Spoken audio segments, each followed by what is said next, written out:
नमस्कार, मैं वर्षा अग्रवाल संवाद इंडिया में आपका स्वागत करती हूँ। आज हम आपकी खास मुलाकात गांधीनगर विधानसभा क्षेत्र के विधायक श्री अनिल कुमार बाजपेयी जी से करवाने जा रहे हैं। आइए जानते हैं उनके बारे में। नमस्कार। नमस्कार सर। सर, सबसे पहले मैं आपसे ये जानना चाहूँगी कि आपके ये पॉलिटिकल करियर की शुरुआत कैसे हुई सर? नहीं, एक्चुअली मैं काफ़ी करीब 20 साल पहले मैं कांग्रेस पार्टी में था और कांग्रेस पार्टी में मैं प्रदेश में मंत्री भी रहा हूँ मैं। उसके बाद हम लोगों ने 2005 में I was going to home town, अपने मैं क्षेत्र में जा रहा था तो मेरा काफ़ी मेजर एक्सीडेंट हो गया था एंड मेरी गाड़ी में 5 लोग थे, 3 लोगों की गाड़ी में डेथ हो गई और हम 2 लोग गाड़ी में जिंदा बच गए। तो उसके बाद जब मैं बेड पे था और मैं डिसेबल्ड हो गया तो मैंने सोचा कि क्यों नहीं पब्लिक के लिए और अच्छा काम किया जाए। तो हम लोगों ने एक छोटी सी मैंने एक RW बनाई गांधीनगर में, रघुवरपुरा रेजिडेंट वेलफेयर एसोसिएशन के नाम पर, और हमने उसमें काफ़ी रचनात्मक काम किए हमने, जैसे ब्लड डोनेशन कैंप लगवाना, लोगों की पेंशन बनवाना, लोगों को हॉस्पिटल में भर्ती करवाना। और उसके बाद मुझे RWA फेडरेशन का प्रेसिडेंट चुना गया मैं। अच्छा।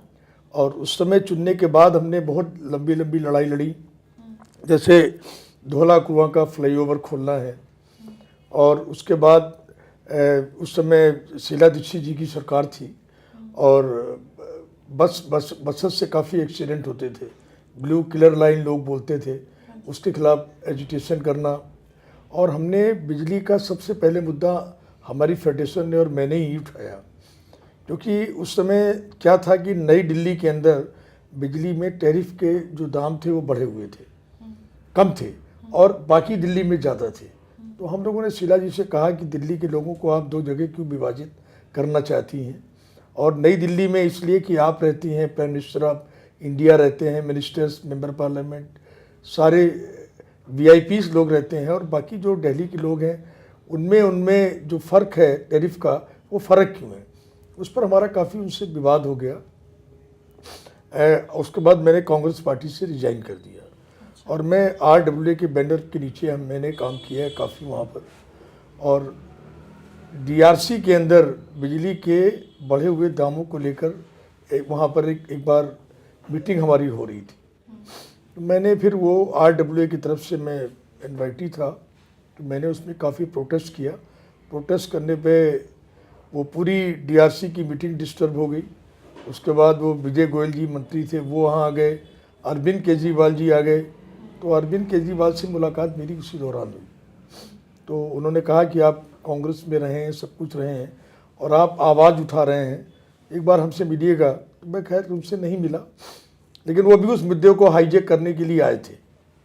उसके बाद जब ये अन्ना हजारे आंदोलन शुरू हुआ तो मैं भी उसके अंदर साथ था, और उसके बाद फिर अरविंद केजरीवाल ने एक दिन मुझे बुलाया, बोले नहीं जी, हम चाहते हैं कि हमने एक पार्टी बनाई है और उस पार्टी में आप शामिल हों। और मैं आम आदमी पार्टी में शामिल हुआ, और 2013 में मैं अन्ना हजारे जी के आंदोलन और अरविंद केजरीवाल की नीतियों से प्रभावित होकर मैं पार्टी में शामिल हो गया था। 13 में मैं चुनाव लड़ा यहाँ से विधानसभा का, और मैं हार गया। उसके बाद 15 में मैं चुनाव लड़ा आम आदमी पार्टी की टिकट पे, तो मैं भारी बहुमत से यहाँ जीत कर आया। 2019 में मंदिर में, मस्जिद में इमामों को लेकर बात से मेरा उनसे टकराव हो गया, तो लिहाजा मैंने आम आदमी पार्टी छोड़ दी। और 2019 में 3 मई को मैंने माननीय अरुण जेटली जी के नेतृत्व में मैंने भारतीय जनता पार्टी ज्वाइन की। 2020 में मैं भारतीय जनता पार्टी की टिकट पर चुनाव लड़ा। आज मैं गांधीनगर से दूसरी बार मैं इस क्षेत्र से विधायक हूँ। धन्यवाद सर, आपने अपना इतना ब्रीफ इंट्रोडक्शन हमें दिया। सर, आपका वर्क एक्सपीरियंस काफ़ी ज़्यादा रहा है सर। आपने रेजिडेंट वेलफेयर एसोसिएशन के साथ भी काम किया है, आपने कांग्रेस के साथ भी किया है, अब आप भारतीय जनता पार्टी के साथ भी कर रहे हैं। तो आप ओवरऑल एक्सपीरियंस बताना चाहेंगे सर आपका, कि जब आप भारतीय आम आदमी पार्टी के साथ थे और अब भारतीय जनता पार्टी के साथ हैं, तो दोनों के अंदर आपको क्या क्या डिफरेंसेस देखने को मिले सर? देखिए, बहुत डिफरेंसेस हैं, लेकिन मैं एक बात बताना चाहता हूँ कि व्यक्ति का संकल्प बहुत ज़रूरी होता है। मैं आम आदमी पार्टी में था, गांधीनगर में 10 साल यहाँ से अरविंदर सिंह डबली मंत्री रहे और डेवलपमेंट के नाम पे कुछ भी नहीं किया। मतलब जब से गांधीनगर बना है तब से यहाँ तक कोई सरकारी डिस्पेंसरी नहीं थी है। मैं दिल्ली की पहली पोलो क्लिनिक कांतीनगर में लाया। आप जाकर आप देख सकते हैं, वहाँ 8 डॉक्टर्स वहाँ बैठ रहे हैं, रोज़ 1500 से 2000 लोग आते हैं। आप कह सकते हैं उसको मिनी हॉस्पिटल की संज्ञा दे सकते हैं। वृद्धा आश्रम जो 1994 में जिसकी आधारशिला रखी गई थी और वो बन के तैयार नहीं हुआ आज तक, मतलब कुछ हुआ ही नहीं उसमें। मैंने आज वो वृद्धा आश्रम कांतीनगर में बनवा के तैयार कर दिया है। बुलंद मस्जिद हमारा एक एरिया है जहाँ हमने 4 मंजिल डिस्पेंसरी बना के तैयार कर दी है और उसको अगले 2 महीने में वो चालू हो जाएगी। उसके बाद जितनी हमारी सड़कें थी हमने वो सारी सड़कें बनवाई यहाँ पे।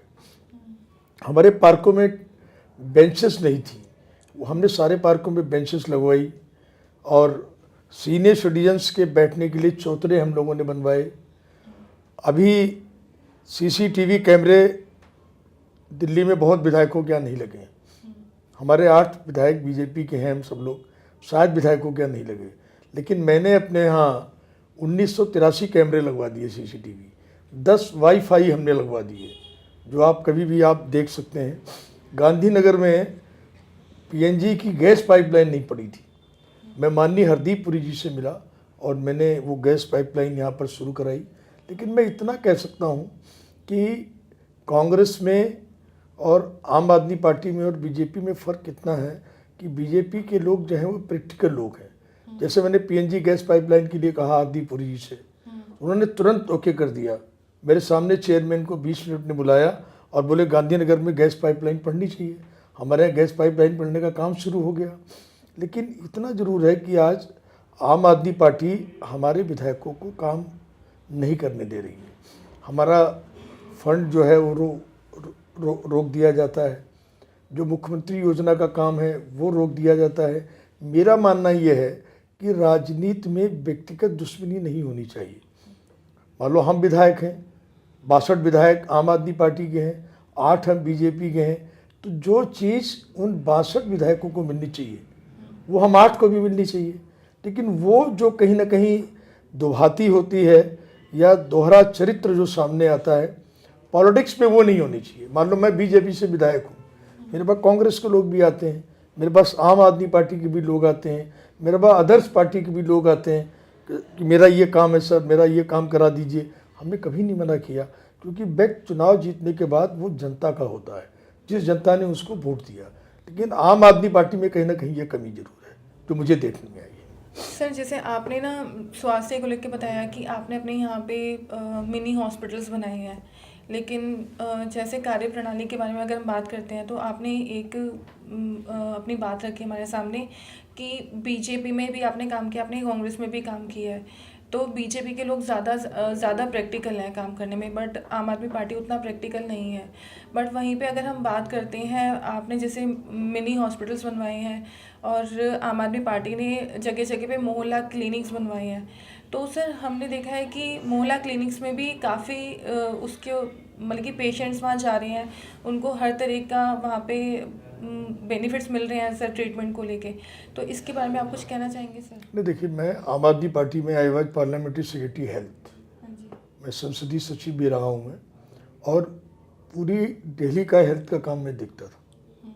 इवन जो उस समय आम आदमी पार्टी के मिनिस्टर सतेंद्र जैन जी जो अब जेल में हैं, उनके ऑफिस में भी कोई आदमी जाता था तो वहाँ से भी रिकमेंडेशन होकर मेरे पास ही आता था। तो हेल्थ में हमने बहुत अच्छी कोशिश की है और मेरे यहाँ 9 मोहल्ला क्लिनिक मेरे यहाँ खुली हैं।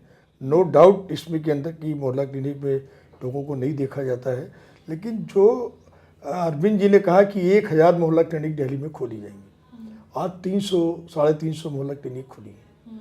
उन्होंने कहा कि 100 पालो क्लिनिक खोली जाएंगी जो आज तक नहीं खोली गई, और आज मोहल्ला क्लिनिक्स में अगर आप जाके देखिए तो लोगों की टेस्टिंग बंद हो गई है। वो कहते थे 120 टेस्ट होंगे, आज मोहल्ला क्लिनिक में 120 टेस्ट नहीं हो रहे हैं, टेस्ट ही नहीं हो रहे हैं। कई मोहल्ला क्लिनिक हमारे यहाँ डबल शिफ्ट में भी हैं, वहाँ भी ये नहीं है, मेडिसिन्स नहीं है, इवन डायबिटीज़ आजकल कॉमन बीमारी है। और अगर आप मोहल्ला क्लिनिक में जाएं तो डॉक्टर्स कहते हैं कि हमारे पास डायबिटीज़ के लिए टैबलेट नहीं है, हमारे पास मेटफॉर्मिन नहीं है, हमारे पास बीपी की गोली हमारे पास नहीं है। तो मैं ये कहना चाहूँगा कि जो वादे अरविंद केजरीवाल ने किए और जो 2015 में थोड़े दिन किए, आज वो अपने पद से कहीं ना कहीं भटक गए हैं। और ये मोहल्ला क्लिनिक खोली इसलिए गई थी, ये कंसेप्ट था उनका, क्योंकि मैं भी उस समय भागीदार था। कंसेप्ट ये था कि सरकारी अस्पतालों में ज़्यादा भीड़ ना हो, कि पहले मरीज़ अगर किसी को खांसी है, किसी को जुकाम है, तो वो डायरेक्ट LNJP, डायरेक्ट GTB ना जाकर वो पहले मोहल्ला क्लिनिक में जाएगा, मोहल्ला क्लिनिक के बाद फिर वो पॉली क्लिनिक में जाएगा, और पॉली क्लिनिक के बाद फिर वो बड़े हॉस्पिटल में जाएगा। तो इससे ये होता है कि बड़े हॉस्पिटल में जाने का रस कम हो जाता है। लेकिन जब प्राइमरी हेल्थ जो सुविधा है वो प्राइमरी स्तर पर भी अगर नहीं मिलेगी तो नेचुरली बड़े अस्पतालों में भीड़ बढ़ेगी। और जिस मोहल्ला क्लिनिक को अच्छा करने का वादा अरविंद केजरीवाल ने किया था, मैं समझता हूँ आप खुद भी जाकर चेक कर सकते हैं। कई मोहल्ला क्लिनिक पे तो अखबार में भी मैंने पढ़ा है कि उनमें गाय बंधी हुई हैं, कई मोहल्ला क्लिनिक में जानवर बंधे हुए हैं, और कई मोहल्ला क्लिनिक में, एक मोहल्ला क्लिनिक और है हमारे नियर बाई, मैं विधानसभा का नाम नहीं लूँगा मैं, लेकिन आपको मैं ले चल के दिखा सकता हूँ कि वो मोहल्ला क्लिनिक आपको लगेगा जब आप जाएंगे तो खुली हुई है, लेकिन वो मोहल्ला क्लिनिक बंद है। तो अगर ये चीज़ है तो वो गलत है, this is the waste of money, और ये पब्लिक को, जनता को गुमराह करने वाली बात है। और अगर आपने अच्छा सिस्टम अगर दिया है तो उसको आपको इम्प्लीमेंट कराना चाहिए, ये मेरा मानना है। सर, जैसे आपने बताया कि मोहल्ला क्लिनिक में प्रॉपर जो सुविधाएं होनी चाहिए वो नहीं है, और आपने जो अपने क्षेत्र के अंदर मिनी हॉस्पिटल बनाए हैं, तो ये मोहल्ला क्लिनिक को आपके मिनी हॉस्पिटल को मोहल्ला क्लिनिक से कैसे अलग कर देते हैं, कि आप ऐसी क्या फैसिलिटीज़ यहाँ की जनता को प्रोवाइड कर रहे हैं जो ये मोहल्ला आम आदमी पार्टी का जो मोहल्ला क्लिनिक है उससे अलग बनाती हैं इसको? देखिए, हमने जैसे मौलाना आज़ाद मेडिकल कॉलेज है, वो दांतों का बहुत बड़ा हॉस्पिटल है। मैं जिस दिन से विधायक बना, मैंने एक गाड़ी परमानेंट जो है वो पॉलिक्लिनिक में खड़ी कराई, और लोग अपने दांत को फिटिंग कराने के लिए, चेक कराने के लिए लोग जाते हैं, वहाँ लाइन में लगना पड़ता है। यहाँ आराम से गाड़ी है, उसमें एक डेंटिस्ट बैठा हुआ है, लोगों का इलाज कर रहा है। इसी तरीके से हमने IPH एक संस्था है, उसके द्वारा हम लोग डिसेबल्ड लोगों के लिए कैंप लगाते हैं। हम लोग सेंट्रल गवर्नमेंट का मिनिस्ट्री ऑफ सोशल वेलफेयर है गवर्नमेंट का, उसमें हम लोगों को कृत्रिम पैर हैं वो हम लोगों को देते हैं। जो सीनियर सिटीजन हैं जिनके पास चलने के लिए स्टिक नहीं होती है, कई बार हमारे पास ऐसे लोग आते हैं कि जो बेचारे जिनके पास छड़ी खरीदने के लिए पैसे नहीं होते, हम लोग उनको प्रोवाइड कराते हैं। जो डिसेबल्ड लोग हैं, क्योंकि आई एम आल्सो 68% डिसेबल्ड, तो जो लोग डिसेबल्ड लोग हैं उनको हेयर एड्स हम लोग प्रोवाइड कराते हैं और उनका कृत्रिम पैर बनवाते हैं। तो हमारा जैसे भारत विकास परिषद है, IPH है, ऐसे हमारा कई संस्थाओं से, जब मैं RW में था तो मैं कई संस्थाओं से जुड़ा हुआ था। तो उन सारी संस्थाओं के से जुड़े होने के कारण मुझे ये फ़ायदा होता है कि अपने इलाके में हम कैंप लगवाते रहते हैं। हेल्थ चेकअप कैंप हमारा महीने में एक बार चलता है। लोगों को चश्मे हम लोग वितरित कराते हैं। जिन लोगों के पास मोतियाबिंद का ऑपरेशन कराने के लिए पैसे नहीं होते हैं, हम भारत विकास परिषद के द्वारा मिलकर फ्री ऑफ कास्ट उनका मोतियाबिंद का ऑपरेशन कराते हैं, जिनमें हमारी गाड़ी आती है और मरीज़ को वहीं छोड़ कर जाती है। तो ये सब चीज़ें मैंने अपनी विधानसभा में शुरू करा रखी है, और मैं समझता हूँ कि जनता का काफ़ी मोटिवेशन भी इसमें होता है और आशीर्वाद भी मिलता है। क्योंकि मेरा मानना है कि असली सेवा वो है कि जिसमें आपको आशीर्वाद मिले, दिखावा ना हो। और बहुत से काम ऐसे होते हैं जो मैं कभी दिखावे के लिए नहीं करता हूँ, लेकिन सेवा हमारा संकल्प है और सेवा करना हमारी मॉरल ड्यूटी है। हमें लोगों ने चुना है, ये मेरा राइट्स भी है। सर, आपके पास जो यहाँ की जनता आती है, यहाँ की जो पब्लिक है, वो कौन से, मतलब कि पब्लिक आपके पास क्या मुद्दे लेके आती है, उनकी क्या परेशानियाँ होती हैं? देखिए, जैसे आधार कार्ड है, आधार कार्ड बनवाने के लिए प्राइवेट सेक्टर्स में जो टाउट दलाल टाइप लोग हैं 300 350 ₹300 लेते हैं। मेरा परमानेंट 1 साल 2 साल लगातार आधार कार्ड कैंप चलता है, जिसमें वो अपना प्रूफ लेके आते हैं, हमको दिखाते हैं, हम उनकी फ़ोटो अटैच कर देते हैं, उनका फार्म अटैच कर देते हैं। उनकी जो गवर्नमेंट की जो फ़ीस है 30 रुपीज़, वो नॉर्मल चार्जेस ऊपर उनका आधार कार्ड बन जाता है। तो जहाँ मान लो किसी की फैमिली में 5 आधार कार्ड बनने हैं, तो अगर वो प्राइवेट लोगों के पास जाते हैं तो 5 आधार कार्ड का मतलब 1500 रुपये। और हमारे यहाँ अगर आते हैं तो 30 रुपये जो सरकारी फ़ीस है, जिसकी रसीद मिलती है, तो 150 रुपये में उनको उनका आधार कार्ड बन जाता है। तो कहाँ 150 रुपये और कहाँ 1500 रुपये। उसके बाद हमारे पास लोग आते हैं कि भाई सर हमारा वोटर आई कार्ड बनवा दीजिए। तो जो हमारा कंसर्न, जो हमारा ऑफिस है, हम उनको फार्म प्रोवाइड करा देते हैं और वो वहाँ जाकर अपना राशन कार्ड बनवा लेते हैं और पता वोटर आई कार्ड बनवाते हैं। ऐसे हमारे यहाँ राशन कार्ड के लिए हमारे यहाँ वैसे तो ऑनलाइन सिस्टम दिल्ली गवर्नमेंट का है, लेकिन उसके बाद भी अगर वो लोग नहीं, बेचारे कई बार वो लोग टरका देते हैं, कहते हैं नेट ख़राब है। तो मेरे यहाँ अगर कोई बहुत ज़रूरतमंद आदमी अगर आ जाता है तो हम उसका अपने यहाँ से फार्म भर के ऑनलाइन हम शुरू करा देते हैं। पेंशन है, पेंशन एक बहुत बड़ी समस्या है। 24 सितंबर 2018 को दिल्ली सरकार और अरविंद केजरीवाल द्वारा आखिरी पेंशन दी गई थी। उसके बाद आज तक कोई पेंशन नहीं दी गई। हमने दिल्ली विधानसभा में भी ये क्वेश्चन 2 बार 280 नियम के अंतर्गत उठाया, नियम 54 के अंतर्गत उठाया, और दिल्ली के मिनिस्टर्स ने वादा किया था कि हम इसको इम्प्लीमेंट कर देंगे विद 3 मंथ। लेकिन आज करीब करीब 8 महीने से ऊपर हो गए और 18 से लेके आज 23 शुरू हो गया है, 5 साल हो गए। सीनियर सिटीजन्स की पेंशन को नहीं स्टार्ट किया गया।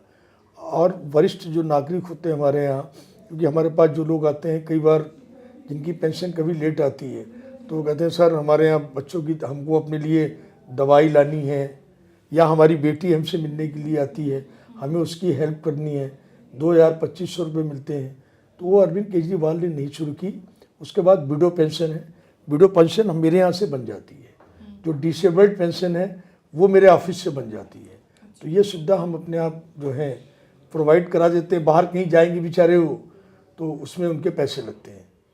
तो ये सब चीज़ें ऐसी हैं जो मेरे ऑफिस से हो जाती हैं। राशन कार्ड का हम लोग शुरू करा देते हैं, और बहुत से लोग हमारे पास आते हैं सीनियर सिटीजन लोग, तो जो भी हम उनकी मदद कर सकते हैं एज ए गार्जियन, वो हम करने की कोशिश करते हैं।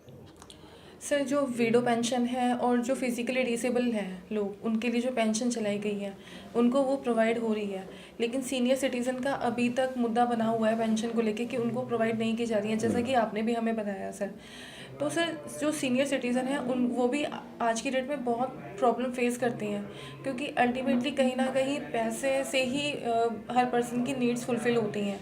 तो आप क्या बताना चाहेंगे कि जो इसके ऊपर कार्य चल रहा है कि सीनियर सिटीजन्स की जो पेंशन रुकी हुई है, पीछे एमसीडी का जो सीनियर सिटीजन्स की पेंशन थी उसको लेके काफ़ी कंट्रोवर्सी हुई थी सर, तो ये जो मुद्दा है ये कब तक रिजॉल्व हो जाएगा सर? देखिए, हम लोग तो सरकार से मांगी तो कर सकते हैं, देना डॉक्टर केजरीवाल और उसकी पार्टी ने। हम लोग विधानसभा में लीडर अपोजिशन रामवीर सिंह भदौड़ी जी, उन्होंने भी क्वेश्चन उठाया, हमारे अदर्स एमएलए ने भी उठाया, बल्कि उनकी पार्टी के एमएलए ने भी उठाया। मतलब इस मुद्दे पर चाहे वो आम आदमी पार्टी के एमएलए हों, चाहे बीजेपी के एमएलए हो, सबने विधानसभा में ये प्रश्न रखा है। लेकिन सरकार को पेंशन खोलनी चाहिए, क्योंकि बहुत से लोग होते हैं, मैंने बताया आपको कि उनकी, देखिए आदमी का पेट तो नहीं पल सकता, परिवार नहीं पल सकता, लेकिन उनको दूध तो मिल सकता है, उनको दवाई का कुछ हक तो मिल सकता है। लेकिन अब पता नहीं उन्होंने क्यों बंद कर रखी है, लेकिन चालू करनी चाहिए। और इसके लिए हम अभी भी 16 तारीख से हमारा सेशन 3 दिन का स्टार्ट है, और हम 280 नियम के अंतर्गत पेंशन का मुद्दा हम दोबारा विधानसभा में फिर उठाएंगे। तो सर इसके साथ साथ मैं आपसे एक अहम मुद्दे पे और बात करना चाहूँगी, बच्चों की एजुकेशन के लिए सर, कि आपने अपने क्षेत्र में जो प्राइमरी एजुकेशन है सर, वो K-12 एजुकेशन है सर, उसके क्षेत्र में आपने क्या विकास किए सर यहाँ पे? देखिए, मेरे यहाँ तो जितने 12 स्कूल गवर्नमेंट के हैं और 6 स्कूल हमारे यहाँ एडेड हैं जी, जो गवर्नमेंट से 90% एड लेते हैं। मैं अपने स्कूलों में आपको ले चल सकता हूँ। मैं ये तो नहीं कहता ये अहंकार वाली बात होगी या अपनी प्रशंसा वाली बात होगी, लेकिन मैं इतना कह सकता हूँ कि आप मेरी विधानसभा के किसी भी गवर्नमेंट स्कूल में जा सकते हैं और वहाँ के प्रिंसिपल से पूछ सकते हैं, वहाँ के एसएमसी के मेंबर से पूछ सकते हैं और वहाँ के टीचर से पूछ सकते हैं। मैं हफ्ते में एक दिन किसी न किसी स्कूल में ज़रूर जाता हूँ और एसएमसी के मेंबर से भी पूछता हूँ, क्योंकि दिल्ली गवर्नमेंट ने एसएमसी के मेंबर्स को 5 लाख रुपए तक खर्च करने की इजाज़त दी है। तो उसमें कोई टीचर भी आप रख सकते हैं और उसके बाद कोई छोटा मोटा काम कराना हो, उनके पंखे ख़राब हो गए हों, पानी की मोटर ख़राब हो गई हो, वो सब करा सकते हैं। और मैं एक एक चीज़ जाके उनकी रजिस्टर भी चेक करता हूँ। हमने जाकर जितने भी हमारे स्कूल हैं सीसीटीवी कैमरे जो लगाए गए हैं उनको मैं चेक करता हूँ और जाके विजिट करता हूँ, क्लास में भी जाके बैठता हूँ, क्योंकि मैं शिक्षा जगत से जुड़ा रहा हूँ और लिखने का आर्टिकल वगैरह लिखने का मुझे शौक़ रहा है, लिखने पढ़ने का, तो मैं खुद भी जाके उसमें करता हूँ। और पेटीएम की जो मीटिंग होती है पेरेंट एसोसिएशन की, मैं उसमें भी जाता हूँ, आप इमेजिन करेंगे आप। तो उससे क्या होता है कि उसमें प्रिंसिपल को भी एक डर बना रहता है कि एरिया रिप्रेजेंटेटिव हमारे बीच में आ रहा है। और हम ये भी कहते हैं कि मान लो एक बार मेरी वाइफ है वो CEA में, CEA in Sanskrit and CEA इन हिंदी, तो मैं एक स्कूल में गया, बोले जी संस्कृत टीचर हमारे यहाँ नहीं है। आज पूरी दिल्ली के अंदर TGT टीचर्स नहीं है, 6-8 टीचर दिल्ली TGT की ज़रूरत है, PGT की 1500 से अधिक टीचर्स की ज़रूरत है, प्राइमरी टीचर्स की 2000 से ऊपर ज़रूरत है। स्कूलों में टीचर्स नहीं है। तो I went to any school, तो प्रिंसिपल कहने लगा जी हमारे पास संस्कृत की टीचर नहीं है। तो मैंने अपनी वाइफ से रिक्वेस्ट की कि भाई तुम घर पे खाली रहती हो, हाउस वाइफ है, तुम बच्चों को संस्कृत या हिंदी पढ़ा दिया करो। तो मेरी वाइफ भी कभी कभी जाके पढ़ाती है वहाँ। तो मैंने ऐसे कई लोगों से बात की है कि जो लोग हैं हाउस वाइफ हैं और बट उनकी क्वालिफ़िकेशन अच्छी है। और एक टीचर हमारे यहाँ दोस्त है, उनकी वाइफ है CMSC, तो मैंने उससे रिक्वेस्ट किया, मैं कहा भाभी आप बैठी रहती हैं, आप स्कूल जाइए पढ़ाइए। तो वो भी कभी कभी महीने में 15 दिन में एक बार जब भी स्कूल उनको ऑफ़र करता है वो फ्री ऑफ कास्ट वो करते हैं। तो मैं चाहता हूँ कि मेरे स्कूल का रिजल्ट जो है मेरी विधानसभा का 100% रहा। बल्कि एक मेरा स्कूल है बुलंद मस्जिद, जब मैं 15 में विधायक बनकर आया तो वहाँ का रिजल्ट ओनली 23% था, ओनली 23%। और वहाँ बच्चे स्कूल में नहीं आते थे, और जो बच्चे आते थे वो गवर्नमेंट की जो एड मिलती है वो लेने के लिए आते थे। तो मैंने SMC के मेंबर्स को वो किया, मैं उनके कुछ पेरेंट्स को किया, मैं खुद गया। मैंने कहा भाई सरकार ने आपको बेनिफिट दे रखा है, आप बच्चों को भेजिए ना। आज मुझे बड़ी खुशी होती है और मैं उसका एग्जाम्पल देता हूँ कि उस बुलंद मस्जिद में जहाँ 90% बच्चे मिनॉरिटीज़ के हैं, मुस्लिम बच्चे हैं, आज वहाँ रिजल्ट 100% है। तो मैं ये समझता हूँ कि मैं जाता हूँ और उनसे बात भी करता हूँ, टीचर्स से भी बात करता हूँ, और उनके जो भी कल्चरल प्रोग्राम हैं उनमें भी जाता रहता हूँ मैं। तो आफ्टर ऑल अगर मेरे स्कूल का रिजल्ट अगर अच्छा आएगा तो कहीं ना कहीं ये भी होगा कि भाई विधायक वहाँ का है, तो और मेरी इच्छा भी रहती है कि मेरे स्कूल का रिजल्ट अच्छा है और जो भी सुविधाएं उनको प्रोवाइड की जा सकें, मैं उसके लिए लड़ता हूँ। सर जैसे ना किसी भी स्कूल को सक्सेसफुल बनाने में बहुत सारे फैक्टर्स होते हैं सर, कि एजुकेशन का लेवल क्या है, वहाँ पे नंबर्स ऑफ टीचर्स अवेलेबल हैं या नहीं है। उसके साथ साथ ना एक इम्पॉर्टेंट रोल प्ले करता है स्कूल का जो इंफ्रास्ट्रक्चर है, कि बच्चों के लिए वहाँ पे क्या फैसिलिटीज़ हम प्रोवाइड कर रहे हैं सर, कि बच्चे वहाँ पे कंफर्टेबल होके एजुकेशन लेने के लिए क्या कंफर्टेबल हैं, क्या बच्चों के पीने के लिए पानी अवेलेबल है, क्या वहाँ पे टॉयलेट्स अवेलेबल हैं।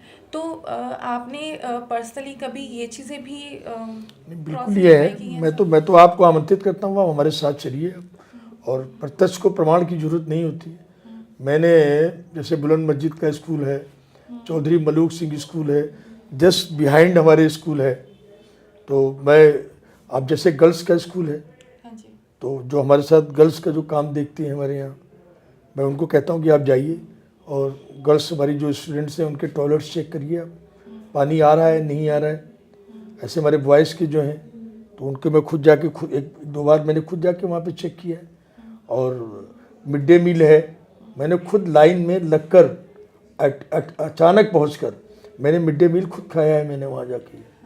तो ये सब चीज़ें हैं, लेकिन ये तभी संभव है जब अगर मैं यही रह जाऊं कि मैं विधायक हूँ, मैं चुनाव लड़ूंगा, वोट मिलेंगे, जीत जाएंगे, या जो भी रिजल्ट रहेगा, लेकिन इससे ऐसा करने से अपने मन को भी शांति मिलती है।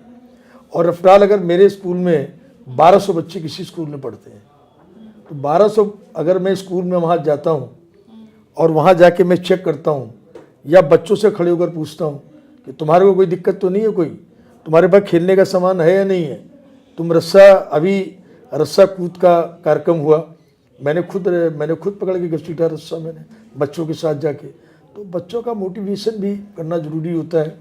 मैंने कई स्कूलों में 125 फुट लंबे झंडे वो लगवाए हुए मैंने, आप चल के देख सकते हैं आप उससे, तो उनमें बच्चे सेल्फी भी लेते हैं, सब कुछ खींचते हैं। तो उसमें क्या है कि अगर 1200 बच्चों स्कूल में आते हैं और मैं वहाँ जाता हूँ, तो आखिर 1200 बच्चों के जो पेरेंट्स हैं वो हमारे वोटर तो हैं, उनमें हमारा मैसेज तो जाता है कि विधायक मेरा आ रहा है। और मैं नहीं जाऊँगा, मैं केवल 15 अगस्त 26 जनवरी को झंडा फहराने चला गया, तो मैं समझता हूँ वो उन बच्चों के साथ बेईमानी होगी और मेरे साथ व्यक्तिगत रूप से बेईमानी। सर, आपने बहुत सारे कार्य बताए आपके कि आपने एजुकेशन के क्षेत्र में, पेंशन के लिए, बच्चों के हेल्थ के क्षेत्र में बहुत सारे कार्य किए हैं। तो सर, इन कार्यों को करने के लिए आपको जो फंड्स की रिक्वायरमेंट होती है, तो आपको एनुअली कितने फंड्स प्रोवाइड किए जाते हैं सर? देखिए, अभी ड्यूरिंग द कोरोना 1 साल हमको कोई भी पैसा नहीं मिला। पहले विधायक को 10 करोड़ रुपए मिलते थे, 1 साल कुछ मिला नहीं, केवल 4 करोड़ रुपए मिला। 4 करोड़ में मेरी पूरी विधानसभा है। जब 10 करोड़ रुपए मिलता था, यमुना पार विकास बोर्ड एक संस्था हमारी थी, अब केजरीवाल जी ने इस बार यमुना पार विकास बोर्ड को 1 रुपया भी नहीं दिया। पिछली बार दिया। मेरी गांधीनगर विधानसभा में जितनी सर्कुलर रोड है वो सारी मैंने बनवाई है। कोई ऐसा पार्क नहीं है जहाँ बच्चों के लिए झूला न लगवाया हो, कोई ऐसा पार्क नहीं है जहाँ बच्चों के लिए जिम न लगवाया हो। हमने 3 बैडमिंटन कोर्ट मैंने अपने क्षेत्र में लगवाए, महावीर स्वामी पार्क में, कांतिनगर पार्क में और राजगढ़ मिनी स्टेडियम के अंदर, आप चल के देख सकते हैं। लेकिन इस बार फंड की कमी है और इस बार उम्मीद करते हैं कि केजरीवाल जी मेहरबान हो जाएं तो विधायकों को 10 करोड़ रुपए का फंड दें। और मुख्यमंत्री योजना के अंतर्गत केजरीवाल जी हम सारे विधायकों के साथ जो है वो दोहरा चरित्र अपना रहे हैं। अपने विधायकों को तो मुख्यमंत्री योजना में उन्होंने पैसा दिया है, लेकिन हम 8 विधायकों को पैसा नहीं दिया, उनकी फाइल रोक के बैठी हुई है। अपने विधायकों को कई सौ करोड़ रुपए दिया है और हम बीजेपी के 8 विधायक, हमको 1 रुपया नहीं दिया केजरीवाल जी ने। तो ये राजनीति में दिल बड़ा रखना चाहिए, छोटी राजनीति नहीं करनी चाहिए और दलगत राजनीति से ऊपर उठ के काम करना चाहिए। जैसे 3000 स्ट्रीट लाइट लगाने की बात दिल्ली के ऊर्जा मंत्री सत्येंद्र जैन जी ने की, बाद में ये तय हुआ 1500 पहले लगाई जाएंगी, 1500 बाद में लगाई जाएंगी। मेरी विधानसभा में 1383 स्ट्रीट लाइट लगाई गई हैं। अभी परसों दिशा कमेटी की मीटिंग में मनोज तिवारी जी उसको हेड कर रहे थे, BSS के अधिकारी वहाँ थे। हमने कहा भाई और क्या 1500 लगा रहे हो, हम बीजेपी के विधायक हैं, हमारे यहाँ 1383 क्यों? तो इन चीज़ों में गलत है। CCTV कैमरे दूसरे चरण का काम वहाँ शुरू हो गया और जो बीजेपी के विधायक हैं, मेरे को छोड़ के किसी विधायक के यहाँ CCTV कैमरा नहीं लगाया गया। वाईफाई लोगों के 130 लगाए गए, मेरे यहाँ 100 लगाए गए। तो ये जो चीज़ें हैं वो मेरा मानना ये है कि अरविंद केजरीवाल को दलगत राजनीति से ऊपर उठ के काम करना चाहिए। जो सुविधा सारे विधायकों को मिलनी चाहिए, जो 62 विधायकों को मिलनी चाहिए, वो हमको भी मिलनी चाहिए, ये मेरा मानना है। सर, आपसे मैं ये भी जानना चाहूँगी कि आपने अपने क्षेत्र में अभी कितनी जॉब्स क्रिएट की हैं सर? जो लोग बेरोजगार हैं उनके लिए क्या प्लान किया है सर? अभी मात्र 10 दिन पहले मैंने रोजगार मेला अपने आयोजित किया है। तो एक NGO है वो रोजगार मेला आयोजित करती है। तो एक मेला मैंने कांतिनगर में लगाया और एक मेरा जो सरकारी ऑफिस मुझे अलॉट है, एक मैंने वहाँ लगाया। उसके अंदर 1375 लोगों का पंजीकरण हुआ उसके अंदर, और जिन लोगों के हम लोगों ने सर्टिफिकेट्स थे, मैं वहाँ खुद वहाँ मौजूद रहा, 2 घंटे मैंने खुद दिए वहाँ। और मुझे उम्मीद है उसमें से 100 या 150 लोगों को रोज़गार मिलेगा। और अगर मतलब 100 लोगों को भी, 75 लोगों को या 50 लोगों को भी रोज़गार मिल गया तो मैं समझता हूँ मेरे लिए अच्छी बात होगी, क्योंकि लोगों के पास डिग्रियां हैं। आजकल देख रहे हैं एमए पास लोग ई रिक्शा चला रहे हैं, तो लोगों में रोज़गार की कमी है। और इस समय कोरोना के पीरियड में बहुत से लोग बेरोज़गार भी हो गए हैं। तो मेरी कोशिश ये होती है, क्योंकि गांधीनगर एशिया की रेडीमेड की सबसे बड़ी मार्केट है, और यहाँ पर हम कोशिश ये करते हैं, जैसे हमारी महिलाएं हैं, बहुत सी गरीब महिलाएं हमारे आती हैं, तो हमारे बहुत से मित्र हैं जिनकी फैक्ट्री हैं, जिनकी लेडीज सूट की फैक्ट्री है, जीन्स की फैक्ट्री है और शर्ट की फैक्ट्री है, तो वहाँ धागा काटने का काम मिलता है। तो हम लोग जैसे एक शर्ट है जिसके अंदर शर्ट में 20 अगर 12 बटन है तो पर बटन 5 पैसे मिलते हैं। तो एक शर्ट में अगर 12 बटन है तो 60 पैसे हो गए, और उस लेडी ने अगर दिन भर में 200 अगर काट लिए तो 120 रुपया उसको मिल गया। तो महीने में कम से कम कुछ ना कुछ उसका चलता है। तो वो सुविधा हम अपने व्यक्तिगत लेवल पर वो हम कराते हैं। और अगर कोई लोग हमारे पास आता है, जैसे प्राइवेट कंपनी के लोग होते हैं, तो हम लोग उनसे रिक्वेस्ट करते हैं कि सर बच्चा ये है और नीडी पर्सन है ये, तो इसको लगा लीजिए। तो हम रिक्वेस्ट ही तो कर सकते हैं, बाकी मानना ना मानना वो अलग बात है। और गवर्नमेंट में तो आजकल जॉब लगता है कि है ही नहीं, ना के बराबर है। सर, कोरोना काल में जो भी हम आपसे बात कर रहे थे, आपने बताया कि कोरोना में बहुत लोगों की डेथ हुई है सर। बहुत सारी फैमिलीज़ हैं जिनकी फैमिली में आज की डेट में कोई रोज़गार करने के लिए नहीं है, किसी की फैमिली बहुत हर तरह की परेशानियां फेस कर रही है। तो कोरोना काल में जिन फैमिलीज़ में लोगों की डेथ हुई तो उनको एक कंपनसेशन प्रोवाइड करने के लिए बताया गया था सर।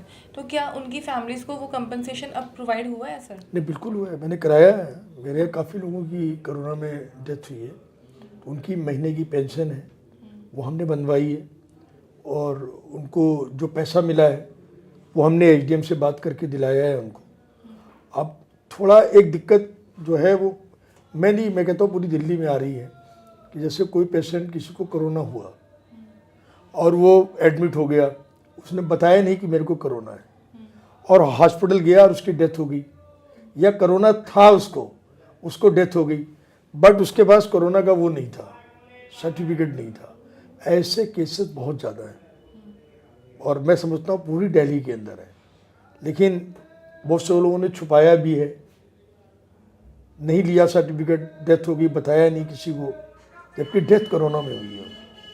लेकिन जिन लोगों की डेथ कोरोना में हुई है और जिनको हॉस्पिटल ने लिखा है, उनकी हम जो भी सुविधा सरकार की तरफ से प्रोवाइड कराई गई है वो हमने कराई है।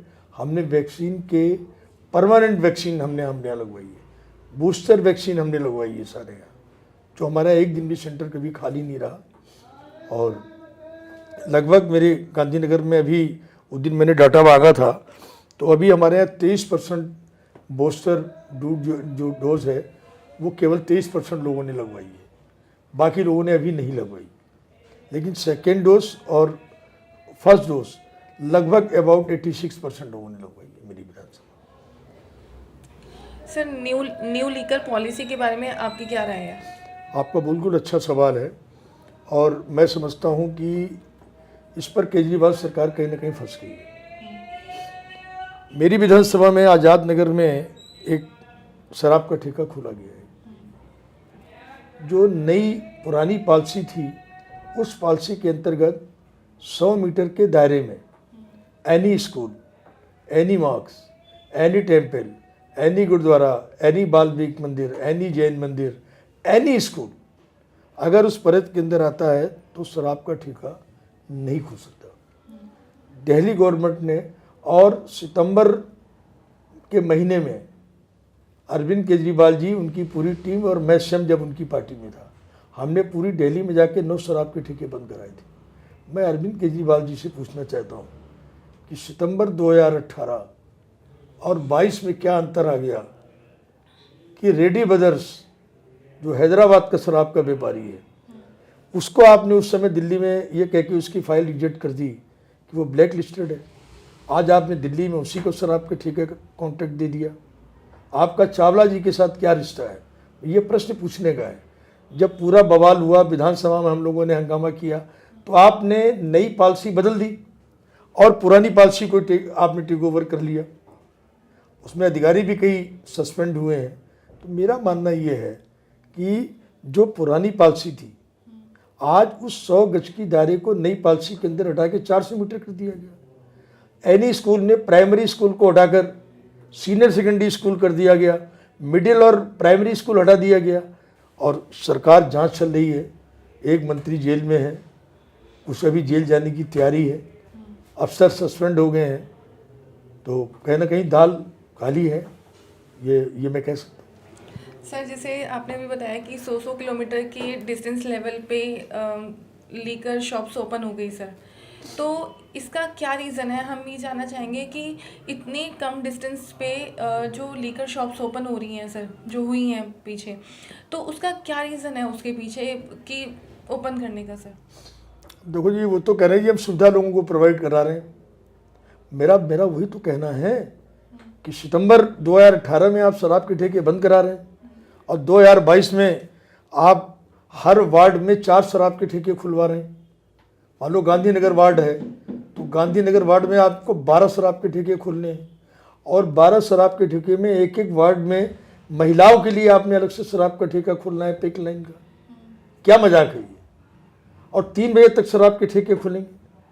आज हमारे यहाँ बहुत से लोग जैसे शराब के ठेके जब खुले गए तो कई बेचारी महिलाएं रोती थी, हमको पकड़ लेती थी।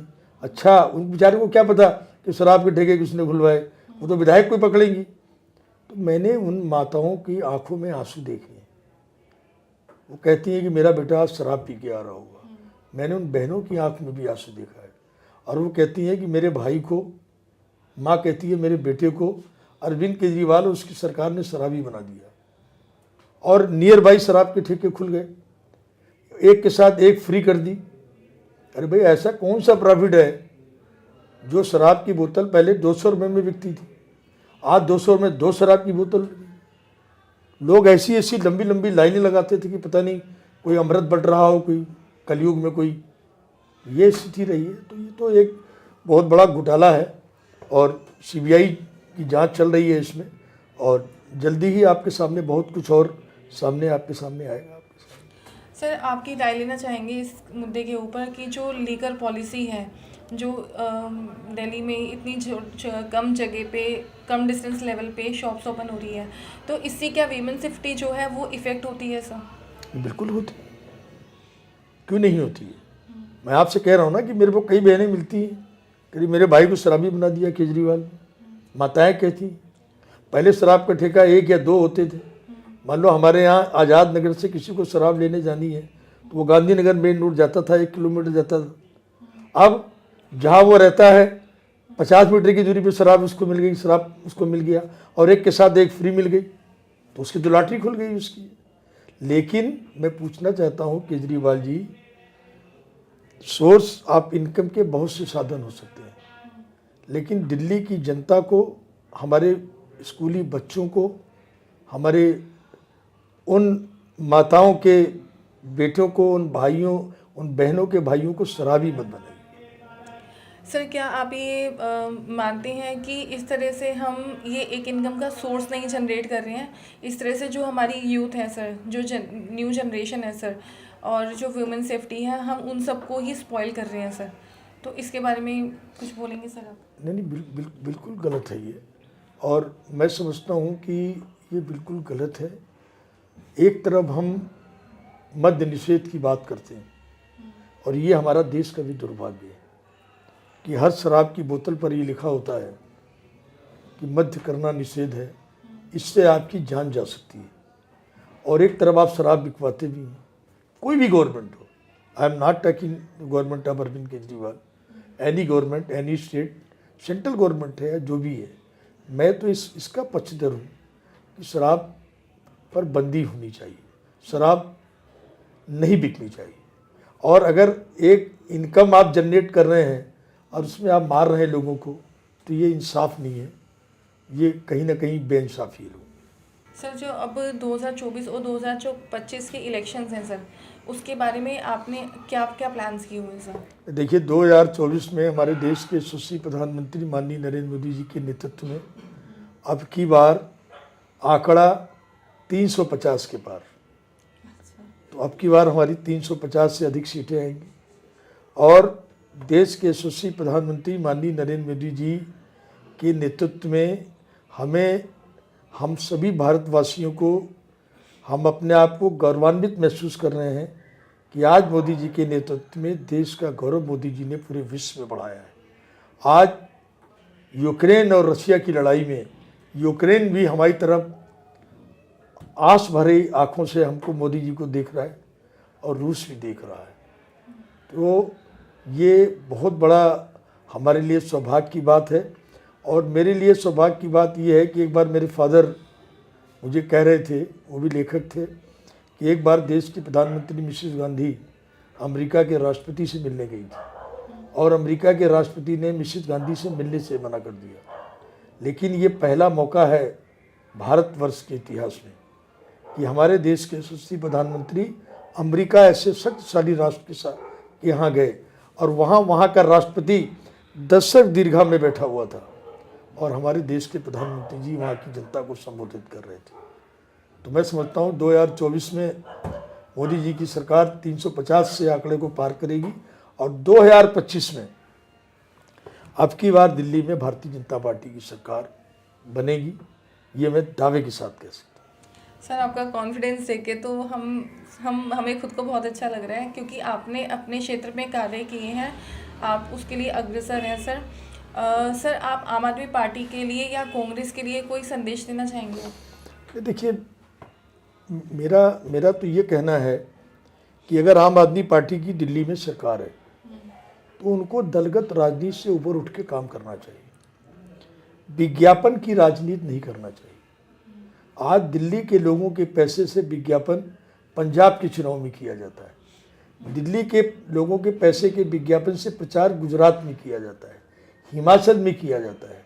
दिल्ली के लोगों को टैक्स का पैसा है, उसका सदुपयोग कीजिए और गरीब जनता को जो सुविधाएं मिलनी चाहिए दिल्ली की जनता को वो मिलनी चाहिए। और कांग्रेस से मेरा कहना है, कांग्रेस तो वैसे समाप्ति की ओर है क्योंकि पप्पू ऐसे नेता हैं कांग्रेस में और अब वो कांग्रेस पार्टी वो नहीं रही है कि जिसके प्रधानमंत्री कभी जवाहरलाल नेहरू जी और आदरणीय शास्त्री जी हुआ करते थे या मुरारजी जी या देश के इंदिरा गांधी जी और राजीव गांधी ऐसे अच्छे ईमानदार लोग देश के कांग्रेस का नेतृत्व करते थे। आज कांग्रेस के बाद नेतृत्व की बड़ी कमी है और जब तक कांग्रेस के बाद नेतृत्व की कमी रहेगी कांग्रेस सरवाइव नहीं कर सकती है। लेकिन कांग्रेस के लोगों को मेरी ये सलाह है कि सही चीज़ को सही और गलत को गलत करो। वो प्रधानमंत्री जी की सही नीतियों का भी विरोध करते हैं, तो ऐसा नहीं करना चाहिए। राजनीति में जो चीज़ सही हो उसको सही कहिए, जो गलत है उसको गलत कहिए। सर आपकी जो पब्लिक है उनको कोई मैसेज देना चाहेंगे सर?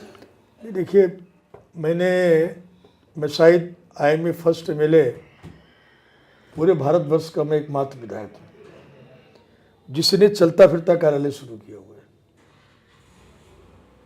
और 2 साल पहले मैंने चलता फिरता कार्यालय शुरू किया। 2018 में मैं शास्त्री पार्क की एक जगह दौरे पे था तो एक लेडी मुझे मिली कि सर मैं आपके ऑफिस गई थी और आप मुझे नहीं मिले और मेरा आने जाने का 90 रुपया खर्च हो गया मेरा। और उसकी आंख में आंसू थे, उस बहन की आंख में।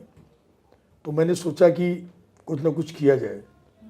तो 2020 में जब मैं जीत कर आया तो मैंने एक गाड़ी बनाई और उस गाड़ी में लैपटॉप रहता है, छोटा हैंड माइक रहता है, हमारे लेटर हेड रहते हैं और हमने पार्टी के महामंत्री माननीय सिद्धार्थन जी से उसका और पूर्व अध्यक्ष आदेश गुप्ता जी से उसका हरी झंडी दिखवाई हमने उसकी। तो वो गाड़ी में अपने क्षेत्र में लेके जाता हूँ, एनी एरिया में, वहाँ गाड़ी खड़ी कर दी और मैं पूछता हूँ भाई कोई काम हो तो बताइए। उसके अंदर एक छोटी टेबल होती है, एक छोटी चेयर होती है, और वहाँ बैठ के मैं मुहर हमारे पास होती है, और हम जो लोगों का अटेस्ट करना होता है वो हम लोग करते हैं। लेकिन क्षेत्र की जनता से मैं ये कहना चाहूँगा कि ये हमारे देश का दुर्भाग्य है, और चाणक्य ने कहा है कि पूरे देश में प्रजातंत्र तभी संभव है कि जब उस पर शासन करने वाले या चुने हुए प्रतिनिधि को जगाया जा सके। और मैं चुनाव लड़ता हूँ तब भी ये बात कहता हूँ, अभी भी जाता हूँ तब भी कहता हूँ कि जिसको आपने चुना है उसको कुंभकर्ण की नींद मत सोने दीजिए। अगर आपका प्रतिनिधि कुंभकर्ण की नींद सो रहा हो तो आप उसको जगा सकते हैं, आपको जगाने का अधिकार है। आप उसको उसके घर जा सकते हैं, आप उसको पकड़ सकते हैं कि हमने तुमको वोट दिया है। और ये जब तक जनता ये नहीं करेगी तो ये जनता को नहीं करना चाहिए। अपने प्रतिनिधि को कुंभकर्ण अगर वो सोने की कोशिश करे तो उस कुंभकर्णी ऐसे नेता को जगाने की कोशिश करनी चाहिए। और ज़रूरी नहीं है कि सारा दोष जीतने वाले का भी होता है। कई बार लोग आते हैं हमारे पास, भाई साहब ये काम है हमारे यहाँ, पानी की लाइन डलवा दीजिए। हमने डलवा दी, उसके बाद कभी कोई बताने नहीं आएगा कि हमारे लाइन पड़ गई है। फीडबैक तभी होता है कि जब जनता उसको फीडबैक करे। तो जनता को भी जनप्रतिनिधि के साथ संवाद करना चाहिए। और हम तो अपने यहाँ कार्यक्रम करते रहते हैं, आपका विधायक आपके द्वार। तो मेरा तो यही जनता से है कि अपने नेता को कुंभकर्ण की नींद न सोने। सर आपकी जो नीति है वो हमें भी बहुत पसंद आई। बहुत बहुत धन्यवाद सर, आपके साथ आपने हमारे साथ टाइम स्पेंड किया सर। अपना जो कार्यकाल है, जो अपना पूरा एक्सपीरियंस है वो हमारे साथ शेयर किया सर। बहुत बहुत धन्यवाद सर आपके कीमती समय पे। Thank you sir.